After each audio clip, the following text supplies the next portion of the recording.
Hey guys, tonight we're heading deep into the frostbitten past to discover how a people who had no thermostats, no insulation foam, and no idea what a luxury blanket was still managed to outlast the worst Scandinavian winters.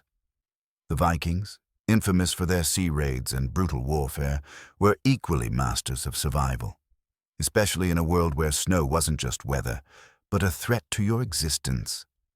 So before you snuggle in, dim the lights, toss on your comfiest cloak, or let's be honest, your favorite hoodie, and maybe turn on a fan for background ambience or a space heater if you're okay with a bit of historical inaccuracy.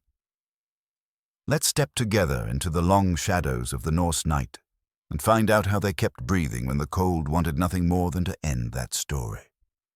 When winter dropped its icy veil over the Norse lands, the Vikings didn't curse their fate or scream at the wind. They closed their heavy doors and leaned into tradition. Their homes, known as longhouses, weren't the kind of places you'd see in a brochure for mountain getaways. They were pragmatic structures carved out of the available landscape, sometimes built with timber if trees were nearby, sometimes shaped from turf and stone when wood was scarce. These buildings didn't soar. They stayed low, close to the ground, anchoring themselves against the biting wind. Inside, the air was thick with smoke, warmth, and the collective breath of people and livestock alike. The longhouse was more than shelter.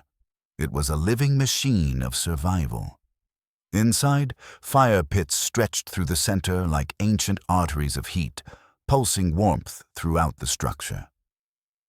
These weren't gentle fires flickering in stone hearths. They were open, blazing centers of life and light, burning through the night with fuel scrounged during the warmer months.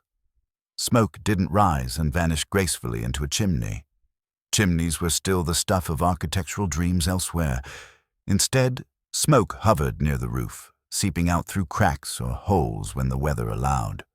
When it didn't, it simply gathered, clinging to the rafters, settling into skin and clothing, a stubborn, sooty reminder that warmth came with a cost.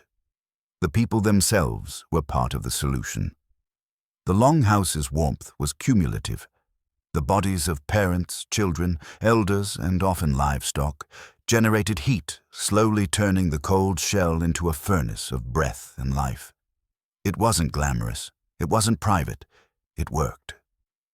Raised platforms lined the walls, covered with straw and moss, sometimes just raw wool or whatever could pass as insulation. Families, goats, and sometimes oxen shared sleeping quarters, not from affection, but necessity. Warmth didn't care about personal space. Privacy, as we understand it today, simply didn't exist. When it was time to sleep, everyone did so fully dressed, curled under cloaks and hides, packed like meat in a smokehouse. Children were sandwiched between adults. Elders were treated like fragile heating stones. Even the family dog had a purpose. It wasn't a pet so much as a breathing fur blanket with a tail. These arrangements weren't optional. If you had the luxury of sleeping alone, you were either astonishingly warm-blooded or not planning to wake up. In this dim, dense world, fashion wasn't decorative. It was defensive. Every layer mattered. Vikings wrapped themselves in wool garments so thick and coarse they could almost stand on their own. Men wore tunics and trousers with tightly wrapped leg bindings. Women wore woolen dresses and thick cloaks, clasped with brooches and weighed down with whatever warmth could be fastened to the body. There was no vanity in these clothes, only survival. Scarves, mittens, and hoods were common, all made of felted wool, pressed into heavy, wind-resistant layers through hours of beating and boiling. Boots were stitched from animal hides, often cattle or seals, then soaked in fat to repel water and snow. They reeked of meat and smoke, but they worked. On the coldest days, even animal intestines were used to craft makeshift waterproof layers. Gutted, cleaned, and stretched into crude parkas, these layers weren't comfortable. But they were dry. And if someone wrinkled their nose at your intestine coat, they weren't cold enough yet. No part of Viking survival was elegant, but everything had purpose. Food, for example, wasn't just sustenance, it was fuel for staying warm. Their meals weren't light or refined. They were heavy, fatty, and designed to stick to your ribs like armor from the inside. They preserved fish with whatever method worked, smoking, salting, drying, or fermenting until it was as much an act of endurance to eat it as it was to make it. And they weren't shy about it.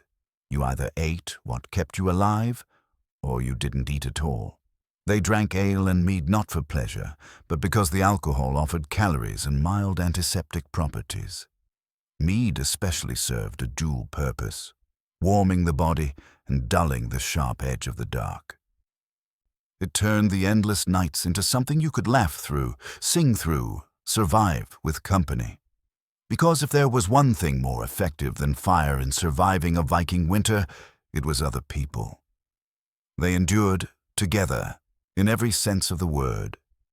The Viking diet during winter wasn't some rustic precursor to a modern Nordic cookbook. It was strategy, it was chemistry, it was survival crammed into a bowl and shared between half-frozen hands. Every calorie was a weapon against the cold. Meals had to be heavy, had to linger in the body, releasing warmth the way a good fire releases embers even after it's gone dim. No one was asking what was for dinner out of curiosity. They were asking because their fingers still worked, and they wanted to keep them that way. Meat was always the crown jewel, preserved through smoke, salt, and sometimes sheer willpower. Fish especially, abundant but fragile, was transformed into something nearly immortal through fermenting and drying. Take lutefisk, a dish that dared you to eat it and dared the environment to rot it. Soaked in lye, it walked a fine line between food and challenge. No one ate it because it was tasty. They ate it because it survived the winter, and so, by extension, did they. But man cannot survive on dare food alone. The Norse pot, a simmering cauldron of whatever was left from harvest, became the centerpiece of winter dining.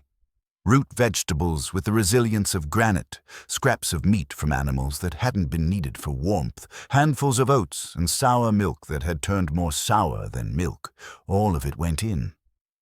The longer it boiled over the hearth, the more it blurred together into something vaguely edible. It wasn't pretty, it didn't smell inspiring, but it filled your belly, and that was enough. Cheese and butter were made in the months when the grass still grew, then stashed in dark corners like edible gold. These weren't the creamy wedges of modern indulgence. They were dense, salty pucks of survival, aged into flavors sharp enough to double as defense mechanisms. You didn't nibble on Viking cheese. You gnawed at it, and if you could still speak after, you were better for it. There was also skyer, part yogurt, part cheese, all confusion. Tangy to the point of offense, it was high in protein and low in appeal, but no one dared complain. It was food, and in winter, that made it sacred. Grains were the quiet foundation, stored in bulk and used with precision. Barley and rye kept well and formed the base of dense, dark breads. These loaves weren't soft. They didn't fluff. Sometimes they were stretched with crushed bark. Yes, tree bark, to make the flour last longer. You could break a tooth on them or use them to soak up stew, depending on your mood. Either way, they got the job done. Alcohol had its place too, and not just on feast days. Ale and mead were fuel as much as escape. Brewed from whatever sugars could be coaxed from grain or honey, they offered comfort in a world where comfort was rare. Mead in particular was the elixir of mood elevation, masking the reality of sharing air with livestock in a room thick with smoke and sweat. And if it tasted foul, all the better. No one was tempted to sneak extra sips. Then there were the animals. Not just food, but heat. The longhouse didn't draw a firm line between the humans and the livestock. Cows, goats, pigs, chickens, all lived under the same roof, not out of affection, but practicality. A cow gives off more warmth than a fireplace, and it never runs out of logs. The animals were usually penned into a section of the house called the byre, separated from the humans by a low barrier. This didn't keep out the smell or the sound, but it did keep in the heat. If it was a particularly cold night, and in Scandinavia most nights qualified, the barrier might become merely symbolic. Families would inch closer to the byre, and sometimes, in the depths of midnight, a child might doze off against a sheep, or a mother might pull a blanket over herself and the dog. If the ox was quiet and warm, it became your mattress. That was just the rule. It wasn't cozy, and it certainly wasn't clean, but it worked. There were, of course, consequences. Hooves in the face? Steam rising from cow dung. The smell that stuck to your clothes like a second skin, but no one grumbled. Because the cow didn't just keep you warm, it was your food supply, your currency, and your radiator. This closeness wasn't strange, it was necessary, and over time, necessity stopped feeling strange. The architecture of the Viking home reflected this mindset. Every inch of the longhouse was designed with survival in mind. Builders weren't aiming for aesthetics. They were engineering heat traps. The walls were stuffed with anything that held warmth: moss, straw, mud, even animal hair. The roofs were sod or thatched, sometimes accidentally sprouting weeds if you were lucky. The floors were packed earth, scattered with straw, replaced only when the smell became unbearable. Windows were tiny, if they existed at all. Light was a luxury, but draught was death. Inside, the smoke was everywhere. It blackened the beams, turned lungs to leather, and gave your stew a permanent flavor of campfire. And yet it helped. It preserved meat hung in the rafters. It kept the bugs away. It even warmed the air, albeit in a way that made you cough while breathing it. To a modern visitor, it would be intolerable. But the Vikings didn't just tolerate it. They mastered it. When the wind screamed through the cracks of the world and the darkness refused to lift for days on end, the Vikings turned to their oldest and most reliable heat source: one another. Their greatest insulation wasn't woven or stitched. It was human. The longhouse, already dense with people and beasts, became even more intimate as families collapsed together on raised wooden platforms lining the walls, building a living barrier against the creeping frost. These weren't beds the way we think of them. They were slabs packed with straw, moss, animal hides, and every available scrap of cloth that could be spared. Comfort was irrelevant. The only goal was to create a human sandwich thick enough to trap body heat and dull the sting of the cold. Pajamas. Those didn't exist. People slept in the same woolen layers they worked in, often with their boots still on. Taking them off was a gamble. If your toes froze while you dreamed, you might not wake up with all of them. Infants were swaddled tightly and kept close to their mothers, tucked inside the fold of cloaks like precious coals in a fire pit. Children slept nestled between siblings or their parents, not for affection, but for warmth logistics. The elderly, revered and physically fragile, were treated like heated heirlooms, wrapped carefully, placed near the center, and shared like a flickering ember passed between hands. Dogs didn't just curl at the foot of the bed. They were part of the blanket, a furry, snoring layer in the thermal cake of winter slumber. There were no secrets in this arrangement, no boundaries, no sense of personal space.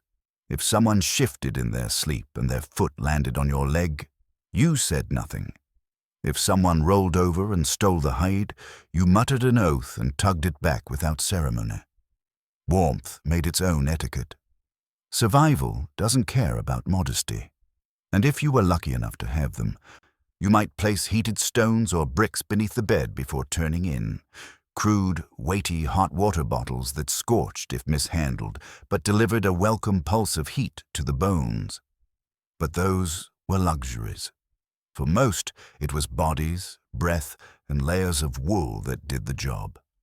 The air they breathed wasn't fresh, it was seasoned, marinated in sweat, smoke, and the earthy tang of livestock. The fire in the hearth burned low through the night, a glowing spine of warmth stretching down the center of the home. But it wasn't guaranteed to last until dawn. If it went out, no one rushed to relight it. They simply pulled each other closer, teeth chattering in the smoky dark, muttering words that probably translated to something like, "Next time, you tend the fire." The smoke itself, as miserable as it made the lungs, served its purpose. It kept pests at bay. It dried the air. It preserved meats hanging overhead, slowly transforming fish and pork into something leathery, salted, and improbably edible. It blackened the rafters until they glistened with tar-like soot, but it also built a kind of invisible insulation layer that clung to everything, including the inside of your chest. The young coughed. The old wheezed. The strong learned to breathe through it, shallow and slow. You didn't complain about the smoke. You lived with it, because the alternative was frost on your lips and death in your sleep. When the cold became truly bitter, when the stars vanished behind thick clouds, and even the cows seemed to sigh, the Vikings didn't just wait it out. They fought it, with laughter, with sagas, with the sharp-edged weapon of communal spirit. They packed themselves into the same corner of the same wooden room night after night, sharing heat, sharing breath, sharing life. This wasn't just about avoiding frostbite. It was about endurance, both physical and mental. The winter could do more than freeze your fingers. It could hollow your mind. It could whisper isolation into your bones. And the only defense against that was to keep close, to share the burden, to wrap yourself not just in fur, but in presence. The snoring uncle, the whimpering dog, the child who stole the warm spot when you rolled over. These were the things that kept you alive, because the Vikings knew a truth we sometimes forget. You can survive almost anything if you don't do it alone. In the deepest hollows of the Scandinavian dark, when even the fire hesitated to burn and the snow seemed endless, the Vikings summoned their final defense against despair: celebration.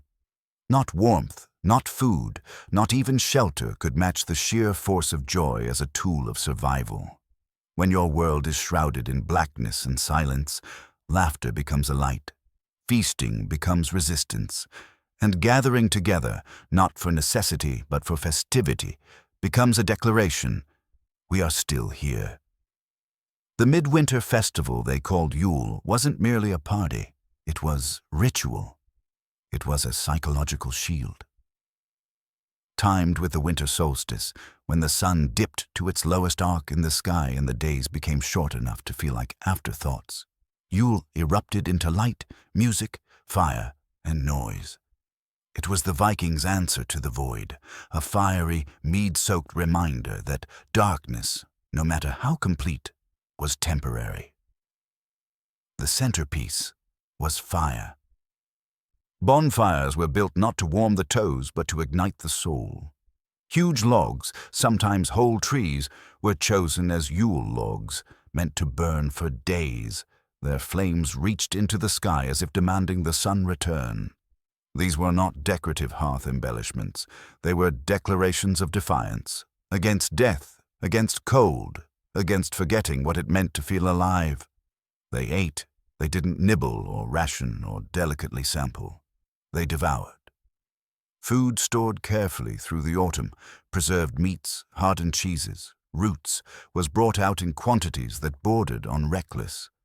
But it wasn't waste. It was intention. These were sacrifices not to the gods, but to morale. Turnips became sacred. Fermented fish was holy. Even sour milk had its place at the table if it meant one more reason to raise a horn and shout a blessing into the smoky rafters. The feasts weren't just for nourishment. They were for memory, for unity, for the stories that kept history alive long before ink met parchment.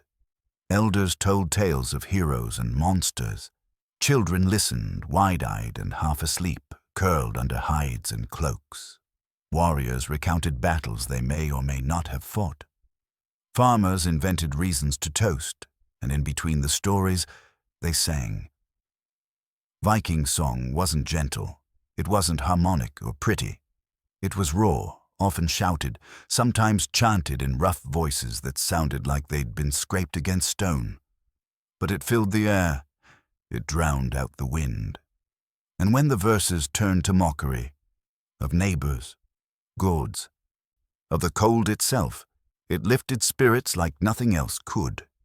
They played too, not just for fun, but because play was a kind of rebellion.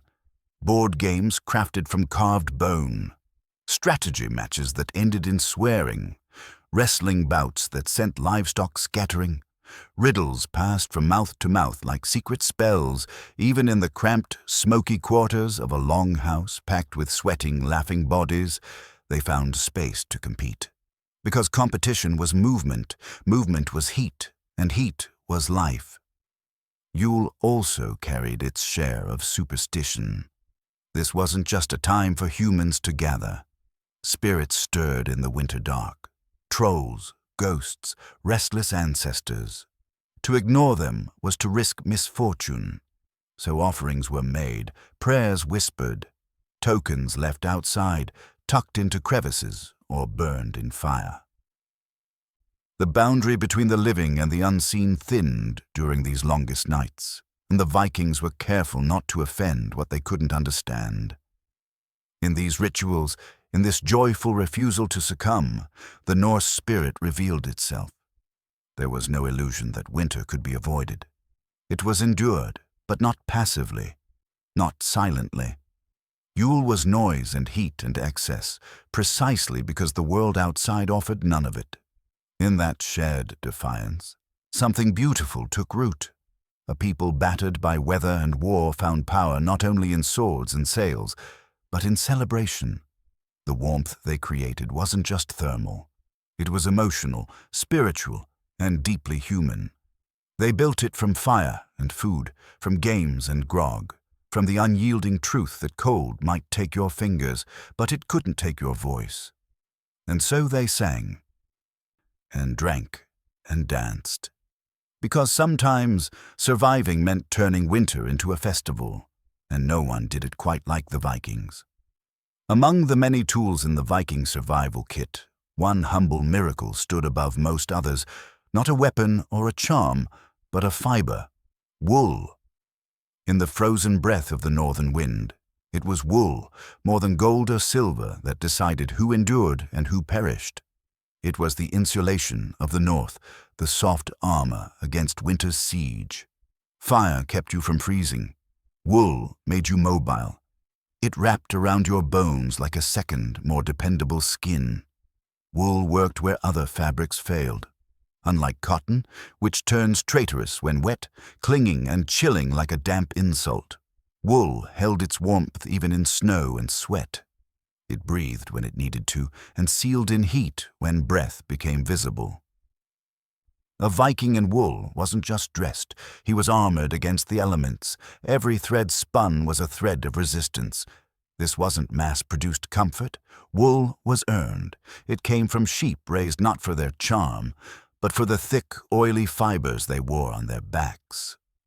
Spinning was constant, a year-round rhythm of labor. Women, children, even elderly hands twisted, pulled, and wove by firelight. The whir of the spindle and the scrape of looms became the background hum of the household. In winter, it was more than activity. It was hope being made tangible, one strand at a time. Vikings didn't dress for vanity. They layered with purpose. Every garment told a story. Tunics were sewn close to the body, designed for warmth and movement.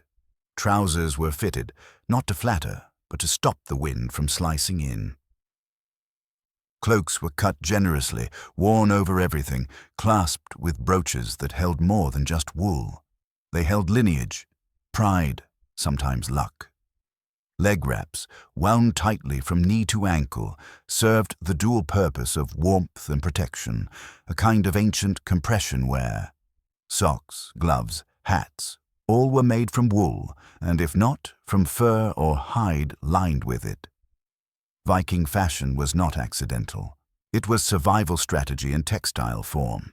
And not all wool was equal. Coarse wool, scratchy and tough, was for the laborer. The raider, the one who didn't care how it felt as long as it worked. Finer weaves, soft and tightly woven, were signs of status. The wealthy could afford colors, natural dyes in blues, reds and yellows, rare and treasured. Most others wore the neutral hues of the sheep themselves, a spectrum of grays and browns that matched the landscape and blended with the smoke-stained walls of the longhouse. But even scraps weren't wasted. Wool was patched, mended, reused until it disintegrated. And when it finally gave up its structural integrity, it was felted, soaked, beaten, stomped until it formed a dense mat. Vikings used felt not only for clothing but for insulating walls, lining boots, even capping crude chimney holes. Felt was like fabric made from persistence. A good cloak might last generations, passed from mother to daughter, from father to son, stitched and restitched until it became more story than cloth. Some cloaks were buried with their owners, part of the final layering against the unknown cold of the afterlife. Others stayed behind, worn by new shoulders, carrying the smell of old fire and older memories. Wool was freedom. It allowed you to leave the fire pit, to go outside and gather wood, hunt, repair, live. Without it, you were stuck near the flames. With it, you could face the storm, and the Vikings didn't just survive the storm, they met it on its own ground, wrapped in sheep and stubbornness. They didn't need silk. They didn't care for linen unless they could afford it.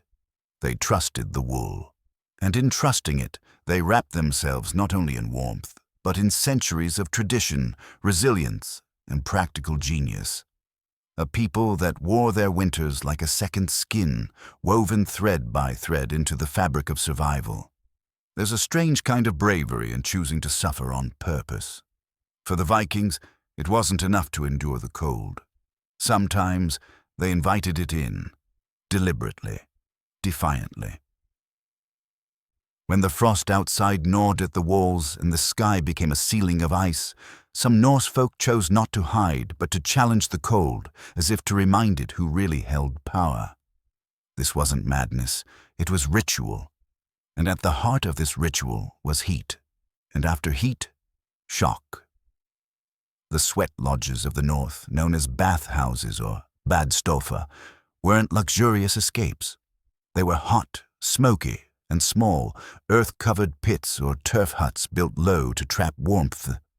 Inside, stones were heated until glowing, then splashed with water to release thick clouds of steam. The result was suffocating, cleansing, therapeutic. A Viking might sit in that haze, muscles unwinding, skin prickling, the world outside melting away, even as it froze harder. Then, without warning, they'd leave the heat behind, run barefoot through snow, hurl themselves into rivers still biting with ice, or roll naked in powdery frost. Not by mistake, on purpose. To shock the body, to awaken the blood, to prove, again and again, that they were stronger than the land that tried to kill them. And it worked. The hot-cold ritual improved circulation. It cleared the sinuses. It forced breath back into the lungs that had been steeped in hearth smoke for weeks. But it did something deeper, too. It reminded them that pain was temporary, that discomfort was a choice, and that no one could conquer you if you conquered yourself first. These bathhouses weren't just for health. They were social spaces, too. Families or clans gathered to sweat, to speak, to bond over shared discomfort. Births happened here. Healing took place. Wounds were tended not just by firelight, but by steam. The bathhouse became a sanctuary for women in labor, for the sick, and for those simply too tired to carry another load of firewood without first boiling their skin clean of weariness. Inside, secrets were whispered. Stories were passed. Silence was shared. In the fog of the sauna, rank fell away. You could be a warrior, a farmer, a chieftain, it didn't matter. Everyone sweated the same. Everyone bore the sting of steam on scarred skin and came out lighter, even if only for a moment.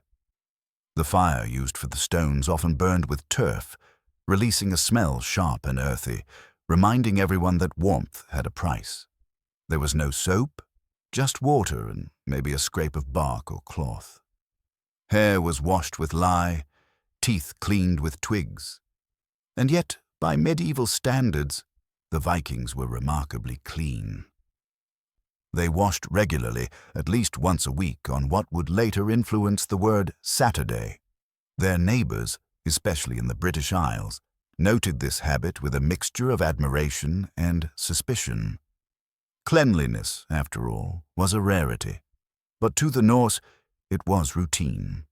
They understood something we forget: filth breeds weakness, clean skin, clear airways, flowing blood. These were defenses, not luxuries. So when the long night dragged on, and the breath of winter scratched against the door like a beast waiting to be let in, the Vikings didn't just hide. They didn't merely survive. They stood up, stripped down, and stepped into steam. They faced the cold with bare skin and steaming breath, and then laughed as they doused themselves in snow. Because sometimes the best way to overcome the cold isn't by fleeing it. It's by meeting it, naked, sweating, and utterly unafraid. If surviving winter required warmth of body, then surviving its monotony demanded warmth of mind. For the Vikings, the cold wasn't just physical. It crept into the hours, into the soul, into the long stretches of silence when the world stood still and the fields lay buried under frozen earth. With days shortened to a grey flicker and nights stretched into weeks, it wasn't the frostbite that threatened most. It was the boredom. This wasn't a land of endless entertainment. No libraries, no theatres, no distractions beyond what you could make with your own hands and imagination. And yet, the Vikings met the challenge of mental survival with quiet industry and chaotic creativity. The longhouse became a workshop, not a neat one, a noisy, cluttered, purposeful space. Repairs were constant. Winter was when everything that had broken or worn down during the summer raids and harvests got its due attention. Weapons were sharpened. Tools were reforged. Boots were mended with new hides. Wooden beams were patched, arrow shafts retied. If your shirt had a hole, it didn't stay that way long. Not if you wanted to avoid losing a nipple to the cold wind next time you stepped outside. Textiles filled the indoor hours. Spinning, weaving, sewing, these weren't optional chores. They were the heartbeat of survival. Women and children spun wool into yarn, twisted it tight, dyed it with whatever colors could be coaxed from bark or moss, and wove it into garments that would stand between their kin and hypothermia. Each thread pulled was a thread of determination. Each stitch was an act of care, and each completed tunic a minor miracle of winter. Craftsmanship flourished in the cold. Carvings, often overlooked during busy seasons, became a primary outlet. Bone and antler were shaped into combs, needles, buttons. Wood was transformed into toys, tools, handles, utensils. Artistic expression wasn't separate from function. A carved spoon wasn't just practical, it was pride made visible. And when someone added flourishes to the edge of a bowl or runes to a belt buckle, it wasn't just decoration, it was a message. I made this. I made it through. But the true antidote to darkness was story. Oral tradition burned where the fire could not. The sagas, passed from tongue to ear across generations, lit the interior of longhouses with visions of gods, monsters, voyages, and vengeance. There were no books, but the memory of the elders was a library. They told tales of Thor's hammer crashing through storm clouds, of Loki's mischief, of brave ancestors who crossed oceans or outwitted spirits in the woods. And they exaggerated. Of course they did. Each telling grew taller, louder, more absurd, because sometimes survival depends on laughter just as much as warmth. Games helped, not simple games.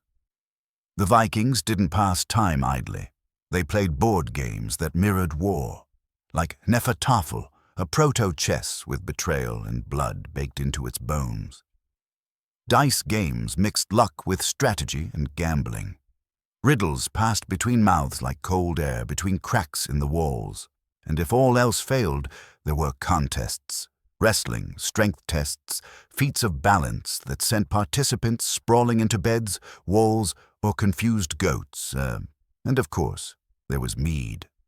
The golden drink blurred edges, softened arguments, and made even a gloomy tale seem like a raucous comedy. Mead turned storytelling into theater. It made a dropped spindle funny instead of frustrating. It lit cheeks red and filled lungs with boisterous toasts. Through it all, the Vikings stitched together time, warmth, and willpower. They refused to let the dark swallow them. They stayed busy. They stayed loud. They stayed alive. Because when the world turns to ice and silence, what keeps you human isn't the heat from the fire. It's the fire in your voice. The Vikings didn't view winter as an enemy to be defeated. They didn't rage at the snow or curse the biting wind. They treated the cold as inevitable, like the rising sea or the setting sun. Something to prepare for, to live alongside, to endure with a kind of grim, unshakable respect. This mindset wasn't learned overnight. It was carved into them, passed down through blood, through stories, through the very architecture of their lives. Children were raised not to fear the cold, but to work with it. If your fingers ached, you used your elbows. If your toes felt like stones, you ran until they didn't. Complaining earned you nothing but silence, or worse, mockery. No one made room for self-pity. You were cold? So is everyone. Get up. Keep moving. Laugh if you can. That was the Viking remedy for discomfort, humor, grit, motion. This wasn't cruelty. It was culture. From the moment a child could hold a tool, they were taught the rituals of endurance. They watched their elders patch a wall with moss, reinforce a roof with turf, trap warmth inside a space that constantly threatened to exhale it. They learned that frost would sneak in through any weakness, through cracks in the wall, through laziness in chores, through a mindset that assumed comfort was guaranteed. Comfort was a myth. Warmth was something you earned, not something you expected. And so they built their homes to reflect this understanding. No fiberglass, no airtight seals, just thick layers of what the land could spare. Logs if there were forests, turf if there wasn't. Stones stacked with purpose. Between every gap, they packed life, hair, straw, mud, fabric scraps, until the walls themselves became a mosaic of survival. The longhouse didn't hide its struggle. It wore it openly. You could see the soot climbing up the rafters, the frost clinging to the corners of the roof in the morning, the slow creep of smoke curling from the hearth toward the low, smoke-darkened ceiling. But in that imperfect space, people stayed alive. The design didn't follow blueprints. It followed instinct. Keep the heat in, keep the wind out, share the warmth.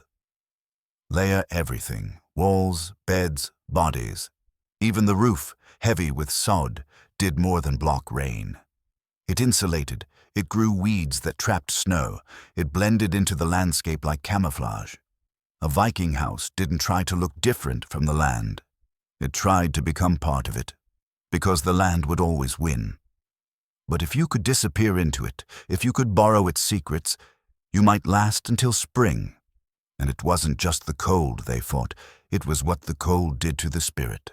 Winter isolated, it darkened more than the sky, it quieted villages, silenced laughter, shortened tempers.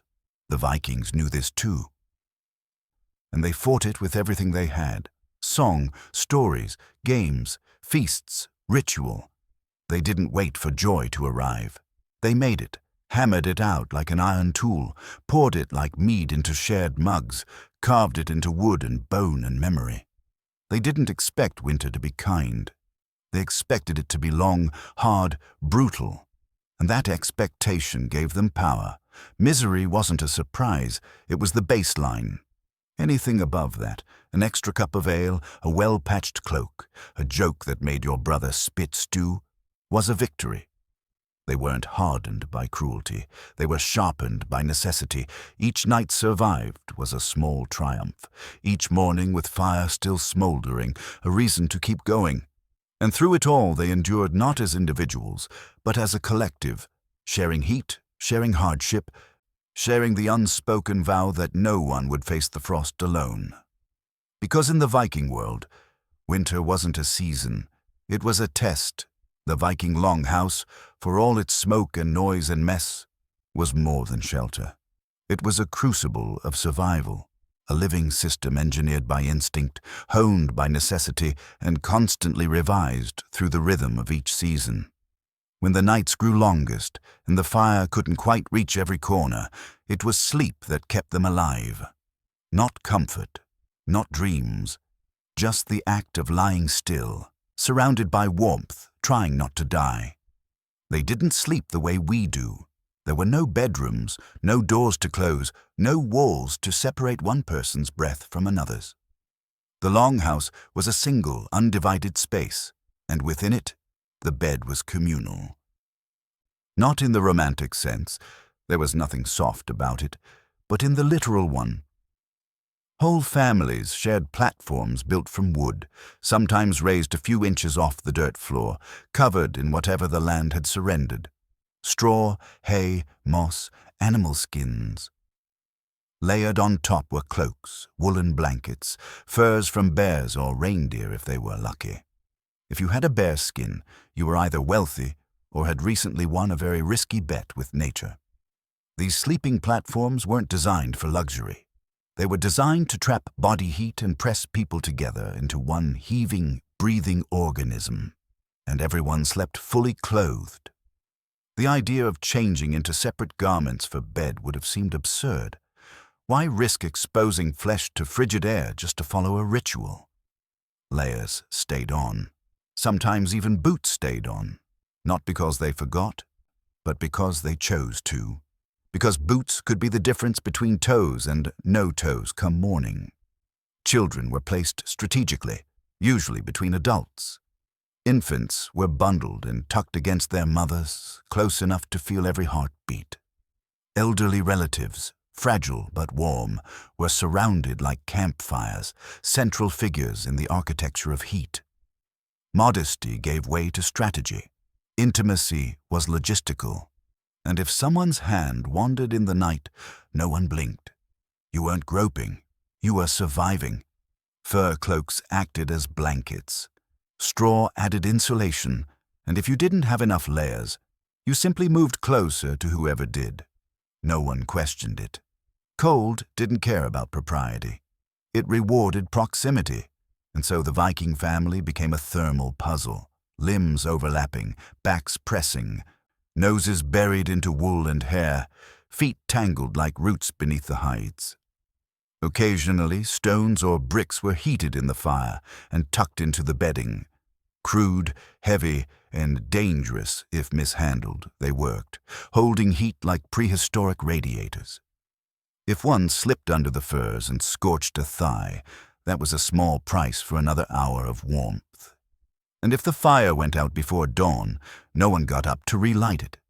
You'd wake up, pull someone closer, and mutter a threat into the dark about stealing the fur again. The smoke never really left. It rose from the hearth, clung to the beams, hovered just low enough to invade lungs, but high enough not to choke you in your sleep, unless you were small. Children and the elderly suffered most simply by being closer to the floor, where the air was thickest and most toxic. Their coughs were common, their lungs carried the memory of every winter. Still, the smoke had its uses. It dried the air, preserved the meats hung overhead, kept pests away. It gave the longhouse its smell, its identity. It seeped into everything, your clothes, your hair, your very skin, until even the idea of fresh air seemed suspicious. You didn't breathe oxygen in a Viking house, you breathed experience. And somehow, it worked. The longhouse, crude by modern standards, was astonishingly effective. Its walls, packed with whatever could be stuffed into them, held heat like the inside of a slow cooker. The sod roof trapped warmth beneath layers of dirt and grass. The absence of windows wasn't an oversight. It was defense, against wind, against heat loss, against the illusion that the world outside was still livable. Inside, the world was reduced to warmth, darkness, noise, breath. It wasn't peaceful, it wasn't clean, but it was life, concentrated and preserved, night after night, snore after snore. Because when you have nothing but the fire, the fur, and the people next to you, sleep becomes more than rest. It becomes survival itself. As the long winter dragged on and the days remained grey and reluctant, the Vikings leaned not only on heat and food and shared bodies, but on something far less tangible: spirit. It's easy to think of survival as a physical act, but the Vikings understood something deeper. The mind must be warmed too. Because once despair sets in, even the warmest cloak can't stop the cold from reaching the soul. In those smoke-darkened rooms, they clung to one another not just for warmth, but for meaning. And when conversation ran dry, they turned to their oldest medicine: humor. Norse humor wasn't soft. It didn't comfort with niceties. It was sharp, crude, unfiltered. It was the kind of laughter that scraped your throat on the way out and left everyone red-eyed and hoarse. And it worked. Mockery was an art. Roasting a relative for falling into the latrine or snoring like a dying elk was a social exercise. They didn't laugh to be cruel. They laughed to keep from unraveling. When you're trapped in the same room for months with people you love just enough not to strangle, humor becomes a necessity. It was their version of therapy, free, immediate, brutally honest. But laughter alone couldn't fill a season. Feasts provided another defense. Yule, already celebrated as a festival of fire and survival, was only one of several communal events that broke up the gloom. Whenever stores allowed it, and sometimes even when they didn't, food was shared in quantities that bordered on foolish. Not because they had plenty, but because they refused to forget how to celebrate. Generosity in winter was rebellion. You gave not when it was easy, but when it was hard. Sharing turnips in December wasn't just kindness, it was armor against despair. These shared meals reminded everyone they were still alive, and more importantly, not alone. Games filled the remaining spaces. They weren't just distractions, they were mental sparring matches, tactical challenges, tests of memory and nerve. A carved wooden board and a few pieces of bone could keep a dozen minds occupied. Sometimes too occupied. When a game got heated, it could end in an overturned stew pot or a bruise that lasted until spring. But no one minded. A little chaos was better than too much silence, and the sagas, they were everything, more than entertainment, more than distraction. These stories formed the bones of identity. They were memory and instruction, history and exaggeration. In them, children learned what bravery looked like, what betrayal cost, what cleverness could win. They heard of gods who made mistakes, heroes who fell, kings who wandered, and by listening, they learned how to bear their own burdens. The stories weren't always noble. Sometimes they were grotesque, hilarious, obscene. But they always carried a pulse, a rhythm that reminded the listener that others had walked this path before, had faced the same cold, the same hunger, the same doubts. If they had made it through, perhaps you could too. Even silence had its place. There were nights when no one spoke. When the fire crackled and the smoke hung low and every breath felt like it weighed something. These weren't empty silences. They were shared, sacred in their own way. Moments to reflect, to remember, to mourn. Because not everyone made it through the winter. Every family had losses. Every longhouse carried echoes. Yet still, the Vikings rose each morning. Weary, maybe. Coughing, certainly. But they rose. They stirred the ashes back to flame. They pulled on their boots. They milked the goats, if the goats were still breathing. They endured. Because in that strange fusion of hardship and humor, noise and quiet, solitude and community, the Vikings had discovered a truth few cultures ever master. The winter may strip you down, but it also reveals what you're made of. For the Vikings, community wasn't just a word, it was the thread that bound every breath of winter survival together. In a land where the cold could kill you faster than any blade, and isolation was a quieter, slower kind of death, being part of something larger than yourself wasn't sentimental. It was survival math. You needed others, not as a luxury, as a law. Viking society was rooted in clusters, farms, homesteads, villages, often made up of extended families or alliances built through marriage, oath, or mutual respect. Each settlement was its own ecosystem, and when the snow came heavy, that tiny world became everything. You couldn't count on the gods to bring the sun back, but you could count on your neighbor to help rethatch your roof when the storm pulled it off. Food was pooled. If one household had extra smoked fish and another had a weak harvest, there wasn't a debate. There was a bowl passed around. Because they understood that generosity wasn't charity, it was insurance. Help someone through this winter, and maybe they'll help you through the next. There were no exact ledgers, only memory, obligation, and the quiet reckoning of those who noticed who stood up and who vanished when things got hard. Even the layout of their homes spoke to this interdependence.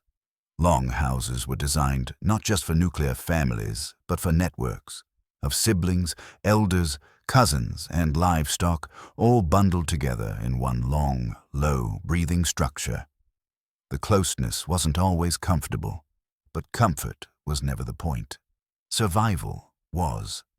And survival, they knew, was best approached in numbers. Justice, too, had a role in keeping the threads of winter from unraveling. It wasn't enough to stay warm if your neighbor stole your firewood or hoarded meat.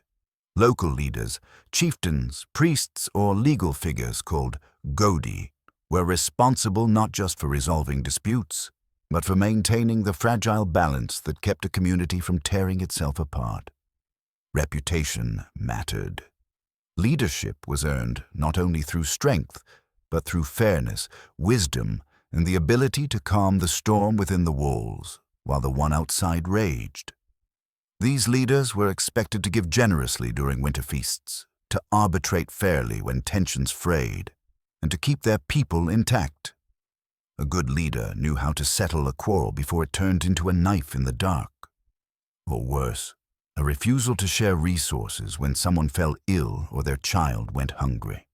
And when someone didn't pull their weight, when they hoarded food, skipped their duties, refused to chop wood, or failed to contribute to the communal work. There wasn't an army to punish them. There was something far worse. Social judgment. Shame. In Viking culture, to be seen as selfish or weak was to be pushed to the edges of the firelight, and those edges were cold. The peer pressure wasn't loud. It was constant, a glance, a silence, a refusal to share in your song. You knew when you were being watched, and that knowledge was often enough to pull people back into the fold. During the long winter nights, when the wind curled its fingers around the beams and livestock twitched in their sleep, what kept people alive wasn't just fire or food. It was knowing someone else would be there if the worst happened. That if your roof buckled under snow, someone would bring rope and hands. That if your stew went thin, someone would drop off a root or a chunk of smoked pork without needing thanks. That if your child burned with fever, there would be herbs, or at least someone to sit with you and whisper comfort. Because the Vikings understood a truth written in ice and fire alike. Winter didn't care how strong you were, but it did care whether you were alone. By the time the cold settled in with finality, the Vikings had already passed judgment on it. Winter wasn't a surprise. It wasn't a crisis. It was a season like any other, harder, longer, more brutal, but predictable. And in that predictability lay power. Because what you can expect, you can prepare for. and what you prepare for, you can survive. This attitude was woven into every thread of their culture. The longhouse wasn't just a structure, it was a plan. Every wall thickened with turf and straw, every roof weighted with sod, every smoke hole positioned to vent just enough, not too much. It wasn't engineering by blueprint, it was engineering by instinct and memory. And when something didn't work, they changed it. More moss, more mud, another layer of straw. Adaptation was the architecture. Their clothing followed the same rule. No waterproof boots? Then wrap your feet in animal hide, seal it with fat, and go. No raincoat? Stitch together layers of wool and, if you're feeling bold, intestines, scraped and sewn to repel the snow. It didn't have to be beautiful. It had to work. The Vikings never waited for someone else to invent a solution. They invented it with whatever they could reach. Even mental health, though they wouldn't have called it that, was part of the equation. They didn't sit in the dark and dwell. They sang, they told stories, they insulted each other with creative flair. They played games, threw bones, and wrestled in the middle of cramped longhouses full of livestock and smoke, because inactivity was danger. Stillness let the cold creep in, not just through the walls, but into the mind. Their solutions weren't perfect. They didn't have insulation the way we know it. No foil barriers, no synthetic fibers, no double-paned windows. But they understood heat retention better than most civilizations of their time. Between the stone, the turf, the packed earth floors, and the strategic use of every available living body, they created pockets of warmth in a landscape designed to erase them. And while other cultures slowed in winter, the Vikings often accelerated. They repaired weapons, sharpened tools, trained the young, talked strategy by firelight. Some of their most important decisions, raids, alliances, settlements, were forged in these slow months. Winter wasn't a time of waiting, it was a time of building. When the snow began to melt and the air softened just enough to suggest the sun hadn't abandoned them forever, they emerged not as survivors, blinking into the light, but as warriors sharpened by fire and frost. They didn't stumble into spring. They stormed into it, leaner, wiser, ready. Ships were repaired, sails rewoven, seeds prepared for planting, axes polished not only for battle, but for building. The pause had been temporary. The preparation was complete. Because the cold hadn't weakened them, it had refined them, not through miracle or luck, but through persistence, through a cultural commitment to survive. No matter how long the night, no matter how high the snow, no matter how low the fire burned. Even if that meant sleeping beside a cow, steaming in a hut, or eating a cheese that could double as a projectile weapon. They endured, and they did it together. No matter how many layers of wool you wore, no matter how thick the walls or how full the stew pot, the cold always found its way in. The Viking world was one of exposure, constant, unrelenting, and yet it was never a tale of defeat. Because the Norse didn't rely on comfort, they relied on mindset. Not the kind painted on a banner or carved into stone, but something quieter, something that lived in the daily choices, in the refusal to break. They believed in hardship, not as punishment, but as proof. To suffer was to be shaped. Cold, pain, hunger, these weren't failures, they were tutors. And their culture wrapped around this idea like fur around a shaking frame. You didn't flinch from suffering, you bore it. With a grimace, with a joke, with a song sung half in jest and half in defiance. Their gods weren't forgiving. Their myths were soaked in blood and frost. The end of the world wasn't fire, it was cold. Fimbulwinter, the great freeze. They believed the world would end not in flame, but in a season so brutal it would kill the sun itself. When that was your apocalypse, what was one more snowstorm? What was a missing toe or a ruined harvest? Just a rehearsal. This wasn't just belief. It was training. Children were taught to endure from the moment they could walk. If they were cold, they ran. If they were tired, they worked. If they cried, they were told stories of gods who bled but kept fighting. Weakness wasn't mocked. It was ignored. There was no space for it, because when every voice in your village is needed to lift a beam, when every hand is needed to gather wood, to patch a roof, to stir the pot, you either contribute or disappear. They didn't glorify misery. They just didn't let it win, and that's what made them dangerous, not just in battle, not just on the sea, but in the very way they moved through their world. The winter tested everyone, but for the Vikings, it was never a surprise. It was the opening round of the year, and each night survived, each joke told in the dark, each slab of bark-stretched bread shared, was a small victory over inevitability. Their methods were not perfect. Their health paid a price: smoke-black lungs, cramped joints, the constant ache of cold that never really left your bones.